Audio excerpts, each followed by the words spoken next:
What is going on, guys? Welcome back to Charles Talks Tech. In this one, we got another build for you. So this is actually going to be a pretty simple build. It's basically just going to be an office workstation PC. So I'll kind of just go over the parts with you. I've got the same case as my last build. I got a really good deal on these Talos E3s. So this is another white edition.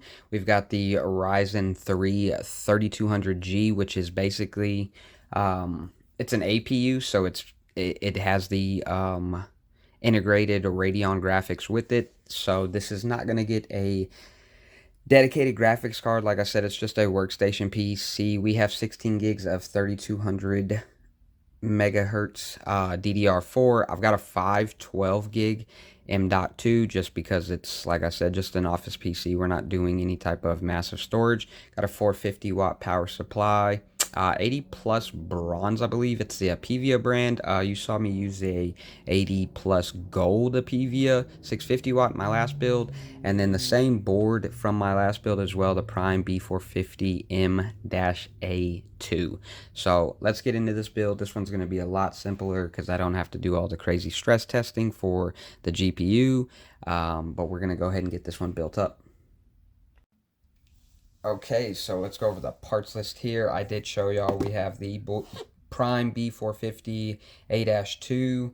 I did notice on my last build that this board doesn't have an ARGB header. This case has ARGB fans on it. Unfortunately, because the board doesn't have a header, they can't actually it's a 3-pin on the case and a 4-pin on the board, so that's something that I'll have to pay attention to in the future for people that want to be able to customize a little bit more on their RGB. Obviously, this is a workstation computer, so it's not necessarily the person that's getting this isn't necessarily worried about being able to super customize their ARGB. Obviously, the case has where you can change the case color fans and things like that, but that's something for me to pay attention in the future if I end up getting a build that I want to adjust, customize the RGB a little bit more. So at the beginning, I showed you the parts, but we'll go over them again quickly. We've got the 512 M.2 Gen 3. NVMe, obviously, blah blah blah, just some storage. It's a workstation computer, so they're not going to be storing a whole lot of things. We have the 16 gigs of G.Skill Ripjaws DDR4. This is a 3200 kit. In my last build, I used a 3600 because it was an actual gaming PC. So we're not super worried about speed there. Once again, we do have the Ryzen 3 3200G. This is an APU, so it holds the graphics inside of it, so dedicated graphics card not needed. And then, like I said, we have the Apivia 450 watt PSU, so it's going to be plenty for what we need. But let's go ahead and start this build.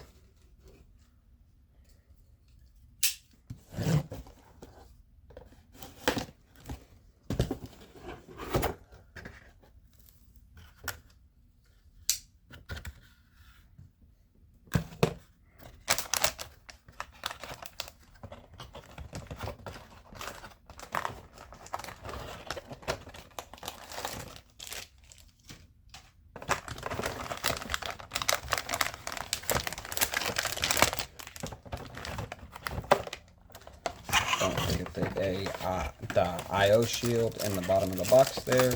Also got some other stuff in the box, like the manual. Oh, don't forget that either. The manual, CD, and things like that for drivers. But I don't really know a lot of people that use CD drivers anymore. So it really sucks that this doesn't have a ARGB header on it, because this is a really nice board as far as pricing goes. I think these ran about $79 new, so it kind of sucks that we don't get a chance to use the ARGB. I'm going to put this IO shield off to the side. I will not forget, in my last build, I essentially built the whole PC and forgot my storage drive, so I'm going to keep that right there so that I don't forget it. I'm going to turn this here. Go ahead and start taking this apart here.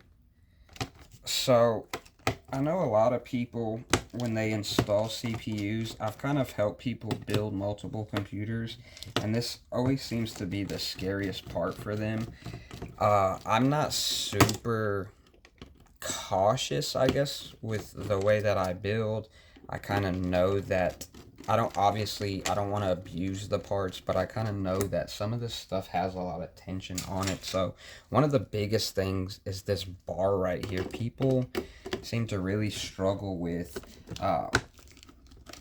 understanding that you have to put quite a bit of tension on that bar. It kind of scares new builders. It did the same thing with me, so I understand completely. But there's really no reason. Let me get my freaking hairy arm out of the the window there. I understand it kind of scares people, but it's not really that big of a deal. You don't really have to worry. Let's go ahead and pull out our Ryzen 3200G. Comes with the AMD fan. If you watched my last video, you see that I actually kind of swapped the fan around because I don't like that the AMD sits sideways. I kind of think that's dumb that they do that, but it is what it is. So I'm trying to keep all of this in frame here. So when you push this down, it takes some pressure to pull off to the side like that, but understand that there's a piece of plastic here that kind of sets down and it grabs the pins on these AM4s. So not something that you need to be super worried about. Obviously, when handling your CPU, let me see if I can get this to kind of focus in when I show this to you. But when you're handling your CPU, this CPU, you notice, let me see, it has pins on it. So obviously you don't want to be touching all over the pins and bending the pins up. But I think the AM5s now are kind of flat here. I've got a build that I'll be doing here in a couple of weeks with the AM5. I can never get this to focus. I think it has to do with the lighting in my room there, but that's a 3200G. Of course, I can't get it to focus.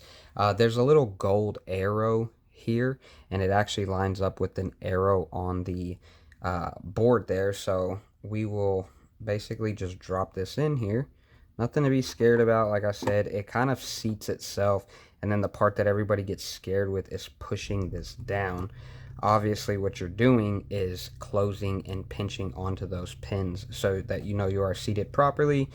This board only has one side that needs to open up on the DRAM sides. You're either going to go, you definitely want to go dual channel, and you're either going to go 1 and 3 or 2 and 4. I like to go 2 and 4 just because I've always been told that that's where the I believe it's the XRP profile sits. I don't really know if there's any truth to that, but some boards will have where you need to pop both sides, but this board only has where you need to pop the one side. So let's get our RAM opened up. So the same thing with the RAM, people kind of tend to get nervous when doing it, but basically there's only one way it can go.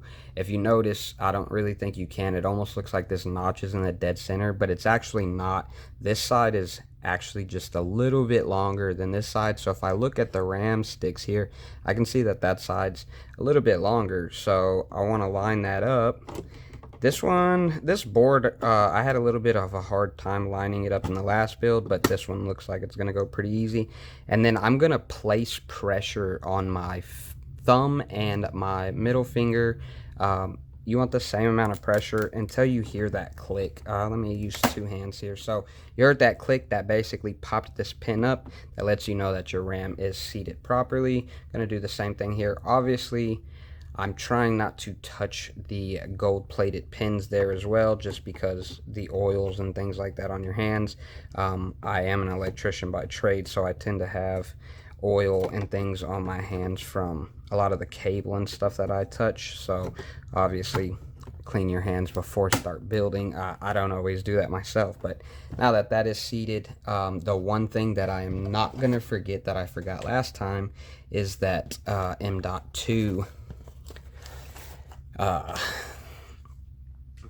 what is this called?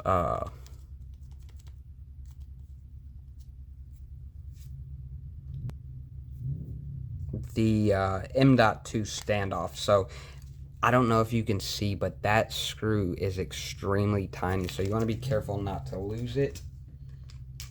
I'm going to go ahead and open this up here. Where's my knife?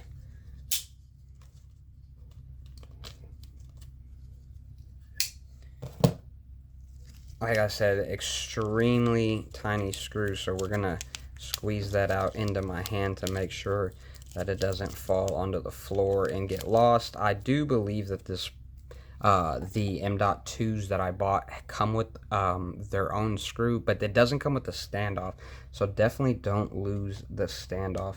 And you essentially are just gonna screw that in. I've built on this board recently, so I just happen to know that that's exactly where it needs to go. I believe that these are for different size. Freaking fly. I believe that these are for freaking fly for different size M.2s, but we'll go ahead and grab that now and go ahead and get that installed. So 512 gigs, nothing massive, not going to be storing any type of games or anything like that, so let's get that opened up. I really do like these SP NVMEs. They're just really clean looking. So the same thing as your RAM, you're gonna have these pins here. Obviously you can tell that this side is way longer. Let me see if I can zoom in on a little bit of this slot here. So you want to put this almost at an angle and allow that to slot itself in. Once it's in, you're gonna have to put some pressure, of course. Don't be scared though. As you can see, that's how it's meant to go. It's meant to tilt down and basically set your screw right there. So let me see if I can get that screw set without shaking all kinds on the camera. I tend to do that quite a bit.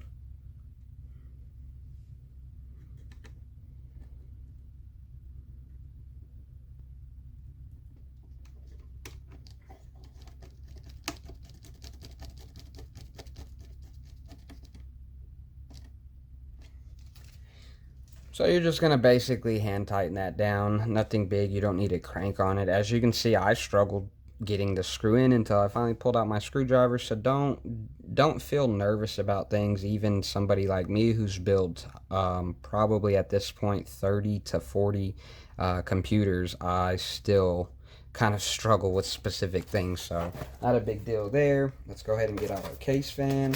Not our case fan, our CPU fan, I'm sorry.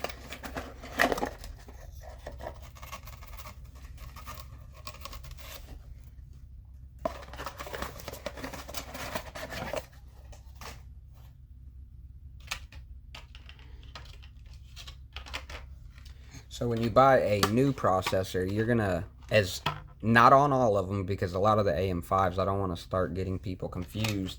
Not every single CPU will come with its own fan, but this 3200G happens to come with its own fan. And pretty much we're gonna essentially slot this. It's gonna have thermal paste. You see I'm keeping the plastic on the bottom. It does have thermal paste already applied at the bottom, so you don't want to be taking this out and then touching it all crazy and stuff like that. So the CPU fan header is up here.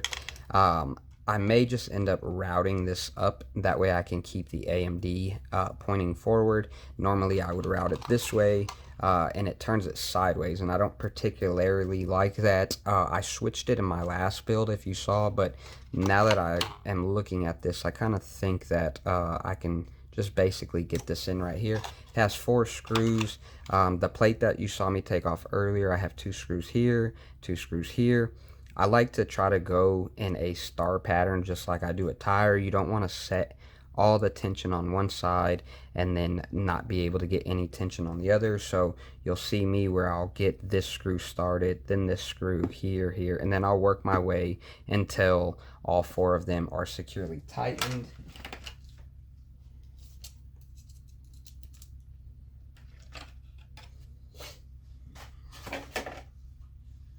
If you are using a different type of cooler though, you might want to double check that they don't have some type of plastic cover over this, because a lot of people will not check that and then they end up not understanding why.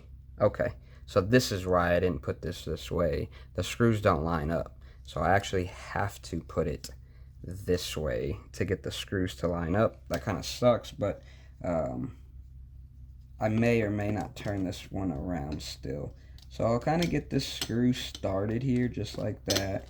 Once I start hearing it crank down a little bit, I'll come over to this other side, start kind of cranking on it some. Just start getting it down. Get this side over here. And people hear that noise and they kind of start, once again, getting nervous. There's nothing to get nervous about. And then I'll kind of just go in a star pattern back and forth until the CPU fan is securely tightened down. You'll know essentially when it stops turning that it's as tight as it can get.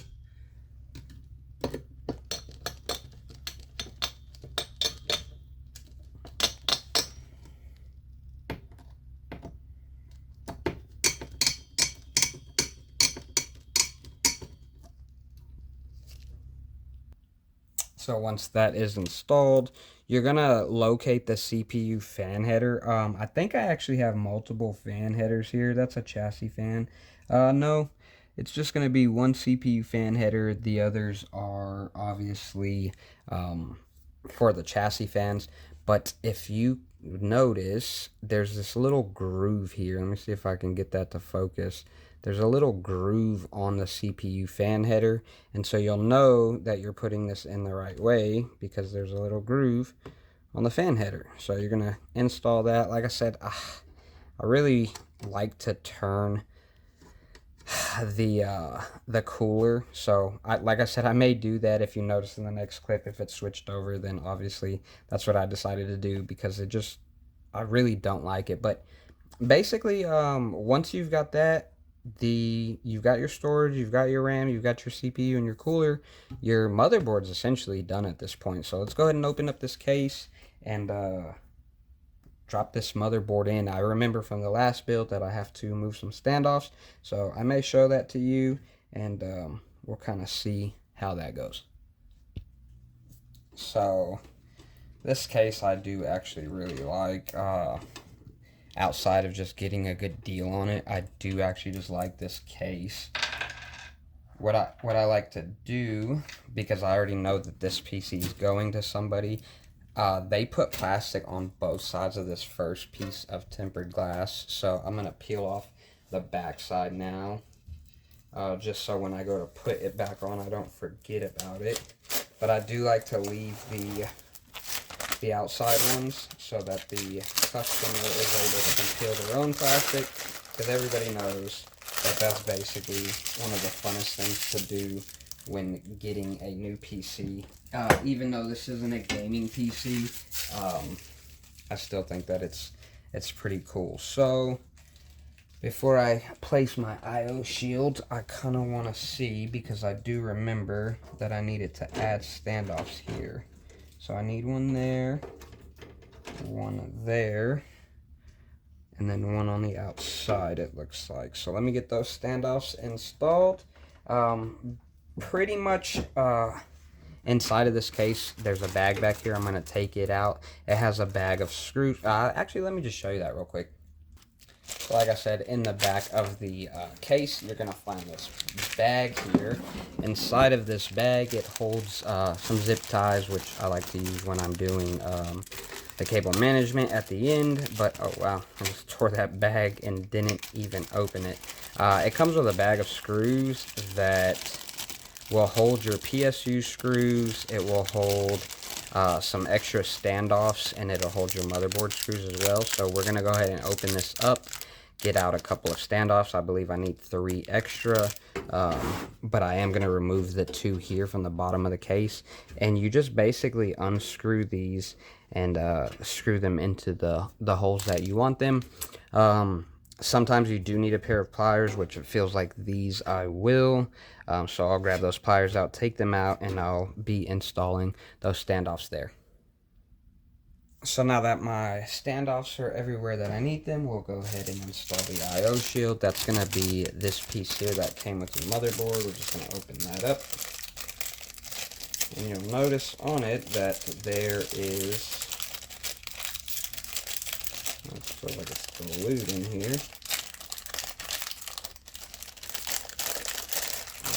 let me open that up properly. You'll notice that there's like a ridged area here. So that's the area that goes outside. So you need to look at your motherboard. And I know that basically my audio ports and everything are on the bottom. So this is going to push out into the back. So then this is one of those things. Let me see if I can get this on camera. This is one of those things that takes a lot of pressure. And so it kind of scares people when they're doing it. But essentially you want to line this up and you're going to push this in until it snaps into place. So it will take pressure. Do not be scared of the pressure. Just get it popped in. You hear it popping there. That's it snapping into place. And you want to just make sure that you're going all the way around it to make sure that it does snap fully into place. So, as you can see, I had to push quite a bit of pressure to get that to fit, but that's it. So we will now swap this down. Like I said, all our standoffs are in place, so it is time to put our motherboard in. I'm basically just gonna line this up here. It's gonna slot right into basically your I/O shield, and that's how you know you've got it in the right spot. Get some of your screws for your motherboard. Where'd I put my screwdriver? There it is. Get some of your screws for your motherboard and start screwing her down. Just like my cooler, I won't tighten them all the way down, and I will go and do almost like a star pattern. It's kind of hard with the board that has this many screws, but basically I'll kind of do a section here, a section here, a section here, and go into a star pattern because you don't want to set all the pressure of the board on one screw once again. So I'll kind of just hop around where I put screws until I've got a couple in, and then I will basically just screw the whole board down. So let's get all these set.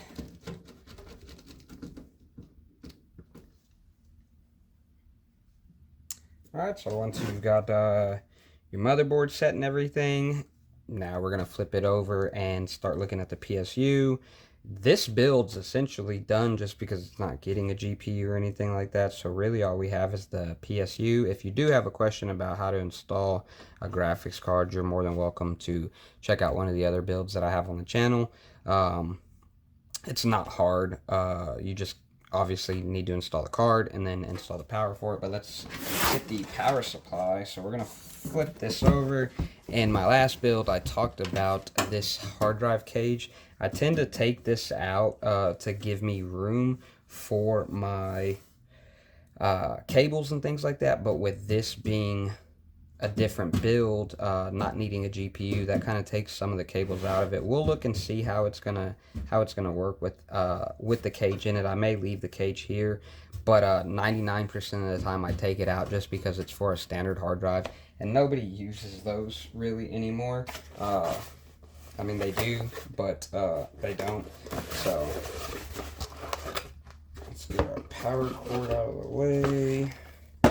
This is a, oh, and look, this power supply actually came with its own screws, so I didn't even need to pull the ones out of the motherboard bag there, but we've already got them out, so we'll save the ones that came with this.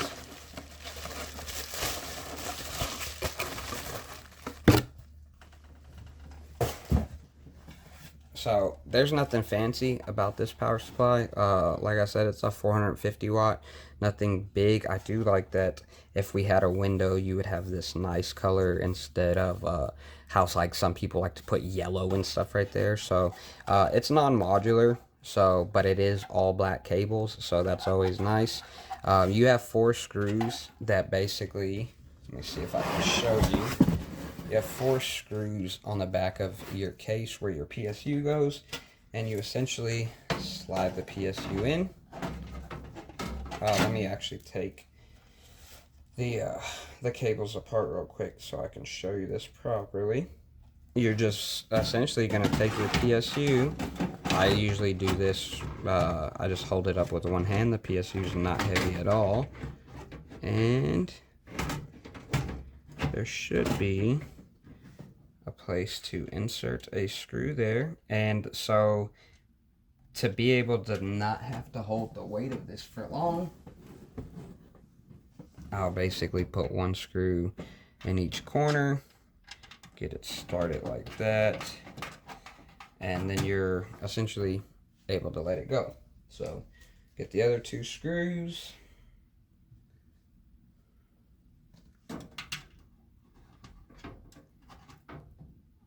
Get those started, kind of push up a little bit of pressure to catch the hole and tighten them up.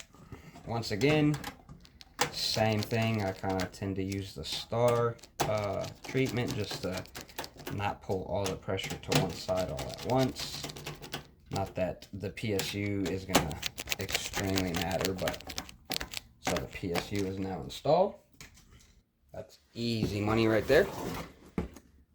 Make sure that this is set to 115. I actually just realized that this can be swapped to 240, so that's really cool. You don't typically find that on these cheaper PSUs, but that's actually really cool. So, unfortunately, this is what we deal with when we don't get a modular, so that kind of sucks. You don't actually get to see what's what. I do know we're going to kind of try to separate this and get out what we need. We need our 24 pin, obviously, so let's pull that out of the way. We need our 4-pin or 6-pin for our CPU power. That is there. And then it looks like this doesn't actually come with the power capability of running a what is it called? GPU. So with it being 450 watts, that's actually not surprising, but I'll need this SATA here for power to my fans in just a second, but pretty much can fold this SATA up and get it out of the way. I'll use some of the bread ties that I take off of the unit to essentially tuck this up and out of the way. So we're going to take our 24 pin. I know that's going to go up near the middle of the motherboard, so I'm just going to feed that through that hole there for now. My CPU pin, I know, is going to obviously go up towards the top of the motherboard, so we're going to feed that up through the top. I'm going to see what I have here from the case cables to determine where we're going to put things. Let's see. They have this, and this is what I mean by bread ties. I'll take these bread ties off and save them to use them for my own cable management. So we will take this here, kind of tuck that there. I'll cable manage that some more in just a bit. I know that I need my USB is going to go up through the bottom, so I'll try to kind of route that around to the bottom. Sometimes this goes to the middle of the board though, so pay attention to that. Obviously, I just know with this board that it's going to route down here towards the bottom. Then you have your power switch button and everything, your HD audio, your USB, all of that is going to get routed through the bottom. So we're going to pull those all over to get them away from all the other cables.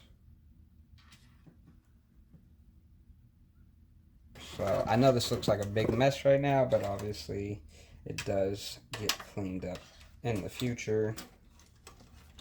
We can go ahead and plug in our case fans.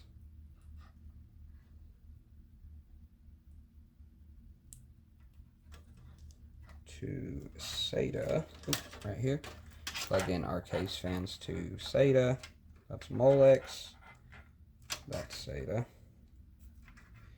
It's been a while since I've used one of these cheaper PSUs, so I usually don't go this small with PSUs, but we can now kind of wrap that up there as well. And before we flip the case over, kind of do some type of management there. I want to leave some slack for that cable. Just kind of tuck that to the side for now. We are going to cable manage this at the end. Let's go ahead and flip this over. So at the top here we have our CPU header. We're just going to reach up, plug that in to the top there. Easy game. 24 pin. It's got this little notch here, so just make sure that you catch it properly on the notch there. Once again, pressure, make sure it clicks, make sure it's secured. If you're unsure, do the tug test, of course. Here we're gonna look and see that this says HD audio, which if you look on your motherboard, it will actually tell you where the HD audio is.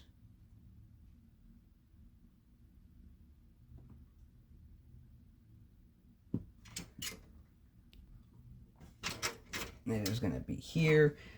Sometimes it's easy. You can't see this at all, but there's one pin that's not actually pinned. So sometimes it's easy to be able to locate it like that. But basically, this just plugs right in there. This is the part that kind of stresses most people out, because the pins, you can easily miss the pins. And that definitely sucks. You have USB here. I can see which pin isn't done. I have two USB headers, so I'm just going to choose the first one. Slide that onto there. And then you have your USB. So there's a little groove on the USB here. Here's your USB. You're going to match up that groove. And just snag that in. Once again, pressure. Don't be scared. You're not going to break it. Well, I guess I can't really technically say that, because if you break it, that's on you. And then this is my favorite part. It's actually my least favorite part, but I've dealt with some cases that give you little quick connects for this, and I wish every case manufacturer started doing that. But basically, you've got some things here. You've got your power switch, your HDD LED positive negative, and then your power LED positive and negative. And I don't know if you can see that. Let me see if I zoom that in. Not really. Yeah, barely. Right there. You can barely make it out. It's not focusing for some reason. But that's basically where these cables are going to go. I am going to cut the video for just a second because I need to use my flashlight on my phone, because I'm old and I struggle to see these little things. So I'm just going to install these off camera real quick because it takes me forever. I get super frustrated, and like I said, I'm old. I can't see, so I need my flashlight. But we will show y'all when we get these installed. So actually surprising, that didn't take long at all. It does help when you have a flashlight though. But we are now going to kind of push these cables back through here, the excess slack that we have, because we don't want those showing on the front. We'd rather stash and hide them in the back. So let's pull those through to the back there. Get everything kind of pushed towards the back. Like I said, we want to cable manage the back of the case. Try not to tear this box up too much because I have to use it essentially. But yeah, we essentially cable managing comes down to preference. I try to take my CPU and this fan and bring it around the back side here. I'm trying to make sure I get this all on camera for you. So I try to take my case, my CPU header, my CPU power, and this back fan, I try to bring down here, and then everything else I try to essentially bring and lock in here, and then just kind of bundle it up as cleanly as I can and stick it in the power supply basement. So I said I normally take out the HDD holder, but I'm gonna see if I can leave it in on this one. And yeah, let me flash it to when we're cable managed. All right, and there we go. Obviously, cable management is always subjective. Somebody's always going to do it better than you. But there's the header that I talked about that allows you to do ARGB. I just leave that tucked up in the corner like that. I bring these down here, try to get them tight here, and then kind of just tuck them in the basement area. So I'm going to put on the back panel because we're pretty much done here. I want to see, obviously, if we post and boot, make sure that the front still looks clean. So let's go ahead and slam on this back panel real quick. Obviously, don't actually slam anything. Make sure that we're good there. Make sure that the front still looks pretty nice. If I need to adjust some cabling or anything like that for any reason, then we'll do that once we see the front. So let's flip this over here. As you can see here, looks fairly clean. I want to use one zip tie here and maybe try to hold all of these cables together. So where are my zip ties? There we go. This is actually my first zip tie being used because I do try to save and use all of the bread ties.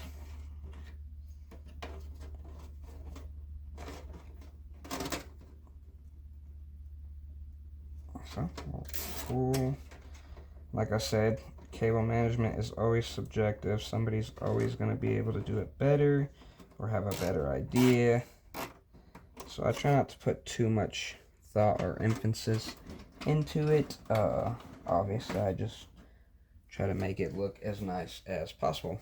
But we'll click that tie there. Get that out of the motherboard.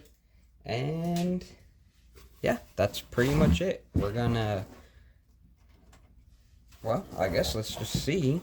Let me grab the power cable and we'll do a test boot, and if everything works out okay, we'll see if we post into a BIOS. So we'll do this together so that y'all know if I'm a piece of crap or not and if I suck. So let's get that plugged in there. We'll plug her in here. And we got fan spinning. Everything looks nice. So let's shut her off and see if we can post into a boot. So this was more of a simplistic build, obviously, and not being a gaming PC. I didn't have to do any type of stress testing. I could test the 3200G with Cinebench and things like that, but honestly, it doesn't. What this is going to be used for is basically just web browsing. The client just wanted to be able to give their mother something that looked pretty cool. And so I think we achieved that. It's going to be able to do what she needs it to do, which is typical web browsing and things like that. But yeah, I mean, that's pretty much it for this build. Like I said, no stress testing involved. I think the PC turned out really clean. I did remove the inside plastic, like I said, but I leave the exterior plastic so that the client is able to take that off, because there's just something about that feeling that makes it super fun. I do wish we would have had an ATX board to kind of cover up a little bit more of the case, being that there's no GPU in it. It kind of looks open, but it is what it is. It's what we had on hand, and I think it still looks very clean. So hope you guys did like this video. If you did, be sure to give me a thumbs up, subscribe, so that you're staying up to date with new builds that I've got coming out. And yeah, we'll see y'all on the next one. Thanks, guys.